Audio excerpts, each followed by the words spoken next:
if I can find any evidence that this guy was Maori. Well, it turns out, I didn't find any evidence, but I did find out that in New Zealand, there is this indigenous faith that's very much like the Nation of Islam, except it's Christian. It's just like the Nation of Islam, except that they put forth the idea that the European settlers, the Allies, that they're Christians. I mean, Ratana is the name of this faith. So I think I'm just spinning up these stories to suggest that yes, there is this sort of concord, if you like, between the peoples of African descent and the Melanesians. Although I think there's much room for improvement. Much room for improvement. Yes. And you mentioned people in energy also in the 70s. Yes. That you're working on. But since you seem to be working in twos, what are you also working on in addition to 1776? I'm working on a Cuba book. Can you repeat the question? Oh, okay. She says, what else are you working on besides 1776? So we're working on this book on Cuba. I'm going to Madrid in March, Cuba in April. Hopefully I'll finish the research then. And hopefully right between May and September. And yeah, I just finished this biography of William Patterson, who was a black lawyer who took the United States to the UN in 1950, along with Paul Robeson, who charged a genocide campaign, trying to internationalize the plight of black Americans. And in fact, one of the things I try to argue in this book is that the turning point in terms of the erosion of Jim Crow in the United States comes from the Scottsboro case of the 1930s, which I'm sure you're familiar with, because it internationalizes our plight. In the Scottsboro case, there are demonstrations all over the world against the United States. U.S. embassies and legations are stormed all over the world. And in that context, let me mention something else. You know, I just read across this correspondence between Benjamin Franklin.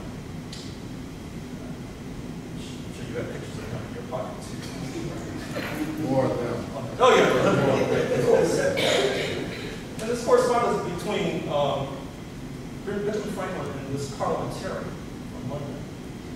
And this is, you know, this is before July 4th, 1776. Declaration of Independence. And the parliamentarian said, look, know you all about the revolt. So here's the deal. London will return to the status quo ante. Because, you know, 1763 was the end of the so-called 7 Years' War, the Virginia War, where London was trying to squash the antagonists, actually the settlers, Spanish Florida and Quebec, which they basically do. But then they say we're going to raise taxes in order to pay for it, and the settlers go crazy. So they said we'll return to the status quo ante with regard to taxes. But in return, you all have to guarantee trial by jury for Negroes. Of course, the settlers got to be done. You hardly have a trial by jury now. You hardly in 2012 have a first trial. You must be daft. Because actually, inadvertently or not, that fed into the settlers' idea that the British were trying to develop an ally with the Africans to work against these European settlers, which was not altogether untrue, quite frankly. I'm sure you all know about Lord Dunmore in colonial Virginia in November 1775. When he offers freedom to the Africans if they join the British in order to squash the settlers and Scythian revolt. And in early 1776, right offshore in Norfolk, there's a Royal Navy ship with scores of armed Africans aboard who are waiting to come on shore to squash the revolt. But what happens is smallpox erupts and wipes them all out. So they're not able to strangle the infant's cradle. So, oh yes, so that's what I'm. Any other comments or questions? Yes. Yes, sir. Just want to go back to the Hawaii, but talk about the role of women in the, especially Hilo, late 30s, right? And if that was replicated anywhere else in your studies in terms of women and helping with the successful outcome. Yeah, well, in this union, the union was comprised of stevedores, longshoremen as they were called, who unload ships. And Hawaii being an archipelago, just about everything is imported, from cars to toilet paper. And sugar workers and pineapple workers on plantations. And in the latter, of course, you do have women, but not necessarily as stevedores. Not only that, but you have these so-called women's auxiliaries. That is to say, when you have a strike, that means you don't get paid, which means that some way you have to find a way to eat, for example. And so what happens is the union would have these mass kitchens where people would get meals with the funding coming from the union headquarters in San Francisco. And of course, as these things tend to work out, a lot of the food preparation, which was needed to keep the workers on the picket line, is coming from women. And one of the charges that was often made against this union is that these white male leaders of the union that I just mentioned, oftentimes they were married to Japanese American. And then perhaps because of that relationship, many of these Japanese American women then went on to play leading roles in the union. So there's a lot of that kind of history in this book. Any other comments or questions? Oh, yes, ma'am.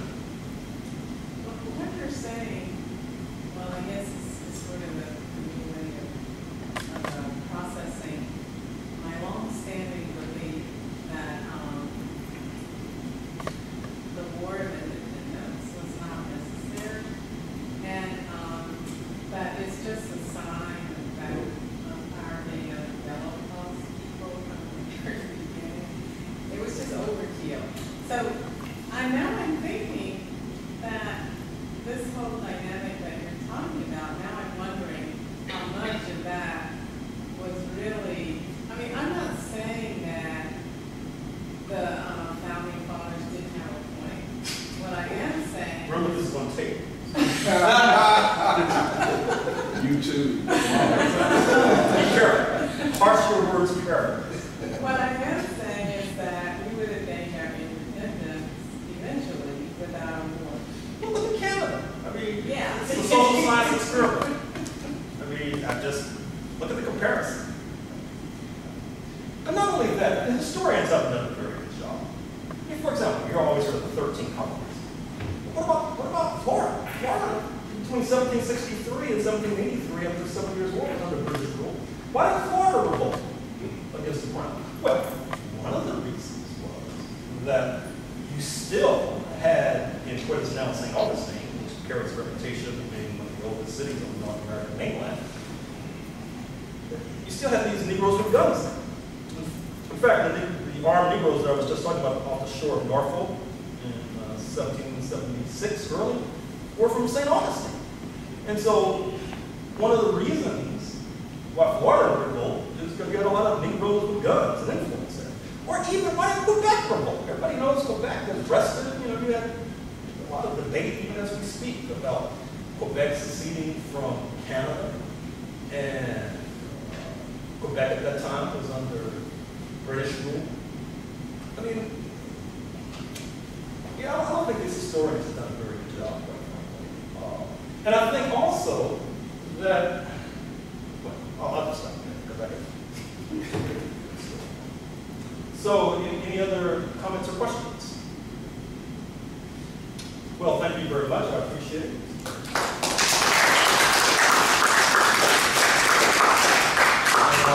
Go outside. Yes, sir. Thank you. Please fill out the surveys also.